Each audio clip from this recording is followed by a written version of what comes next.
Hi, my name is Kurosh, and welcome to another episode of the KJP Show. What we like to do on this show is talk about indie games, game development, and celebrating and elevating them.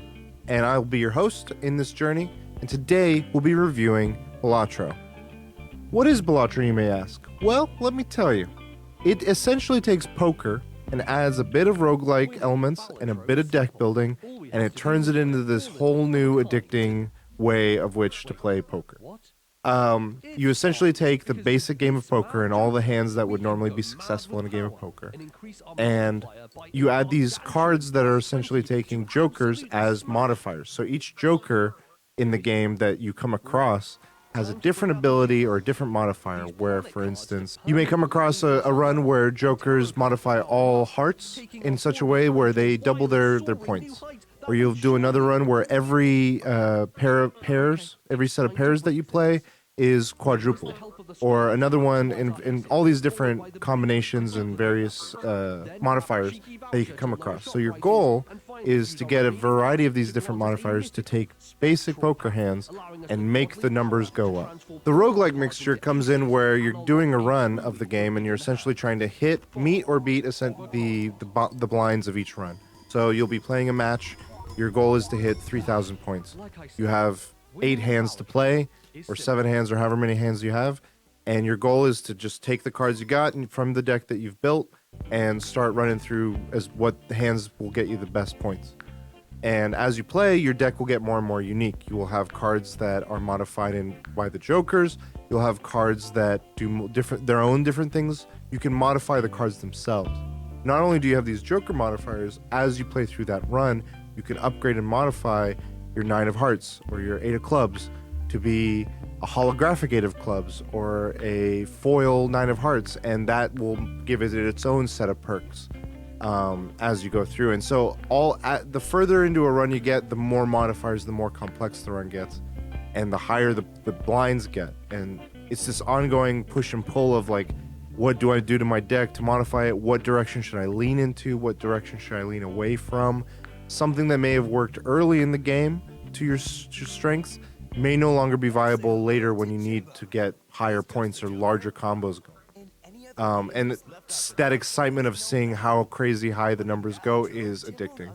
I go through a given run and I'm like, I need to hit that number. I just want to see the modifiers go up. And it's very rewarding, and it's also very fun and unique each run.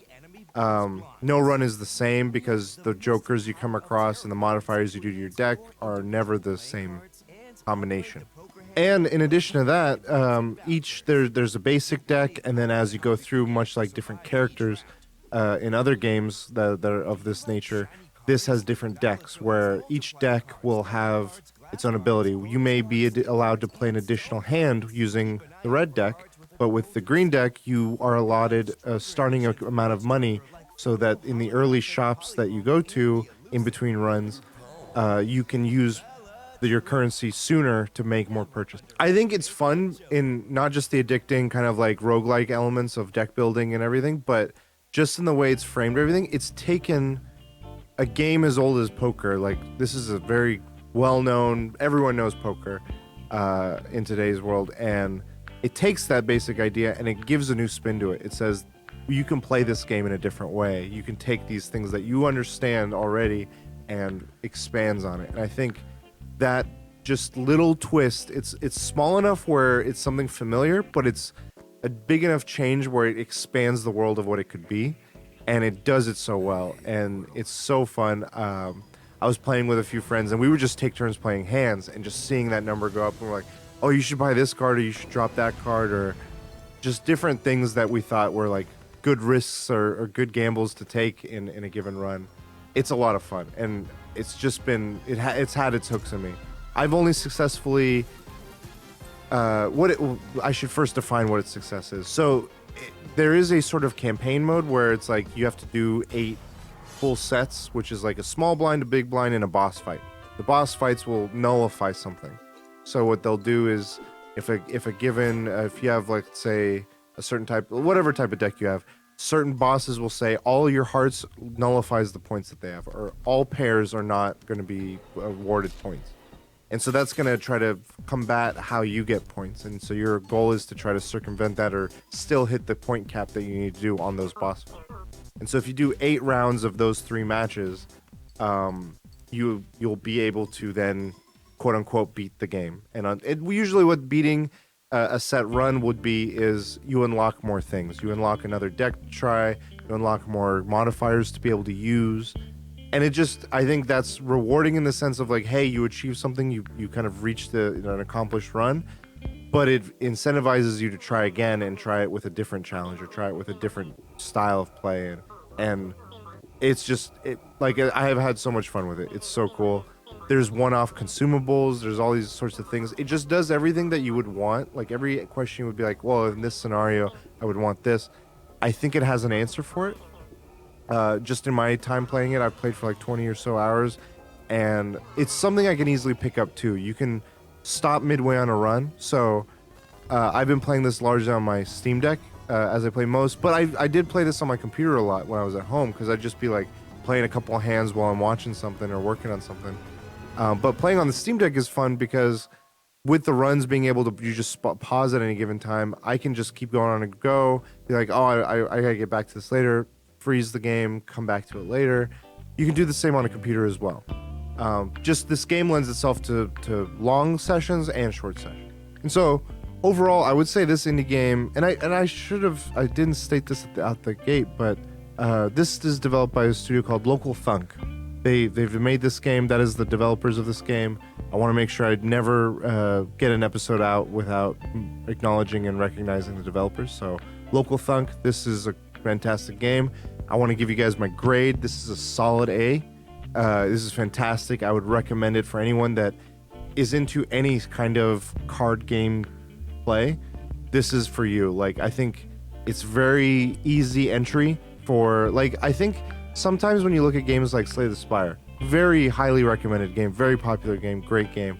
I think there is a little bit of like an entry point, an access point for some of those games where they're deterred by maybe the fantasy aspect or the lore, the whatever the tone of it. But this is just poker, so I think it's much more widely accessible, and it's in a fun way. So you can see people of like, you can have folks that are interested in games but may be like, this is too weird for me or too different.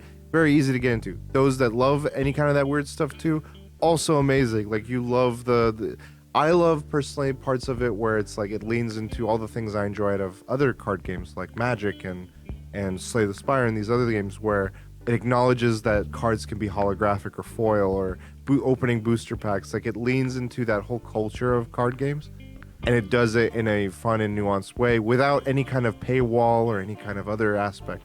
So it does it so well, and it makes it look so easy too. I applaud it for that, and I think it really deserves that grade.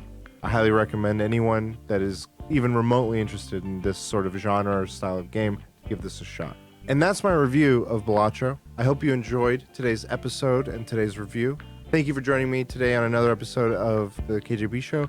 If you have any thoughts on Balatro, if you yourself have been playing it or are curious to try it and if something I didn't address any aspect of the game, please reach out. I'd love to hear from you. Any questions or any comments or thoughts? How have your runs been? Do you have a favorite deck? Do you have a favorite Joker?